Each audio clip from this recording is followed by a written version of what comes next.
கோவிலுக்கு போகணும்னு முயற்சி செய்கிறேன், சாமியை வழிபடணும்னு நினைக்கிறேன், ஆனால் என்னால் முடியலை அப்படின்னு நினைக்கிற ஒரு சில இருக்கத்தான் செய்கிறார்கள். இப்படி இருக்கையில் நம்ம தெளிவாக தெரிந்து கொள்ள வேண்டியது, பொதுவாக வழிபாடு அப்படிங்கிறது இந்த உடல் சுத்தம் சம்பந்தப்பட்ட விஷயம் சார்ந்து இருந்தாலும், ஏன்னா இந்த விரதம் இந்த மாதிரியான விஷயங்கள் எல்லாமே நம்ம உடல் சுத்தம் சார்ந்தது. அதையும் தாண்டி நமது உள்ள சுத்தம், உள்ளிருக்கின்ற இந்த மனதானது தூய்மையாக வேண்டும் அப்படிங்கிறதுக்காகத்தான் இந்த வழிபாடு அப்படிங்கிறத தெளிவாக தெரிஞ்சுக்கணும்.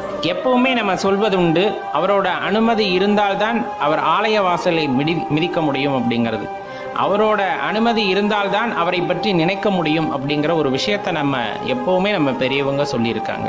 அவன் அருளாலே அவன்தாள் வணங்கி அப்படிங்கிற அந்த வாக்கியத்திலிருந்தே நாம் தெரிந்து கொள்ளலாம். அவருடைய அருள் இருக்கும்போது கண்டிப்பாக நம்மால் அவரை நினைக்க முடியும், அவரை புகழ முடியும், அவரை பற்றி பேச முடியும். இன்னும் ஏராளம் அவர் அருள் இருந்துவிட்டால்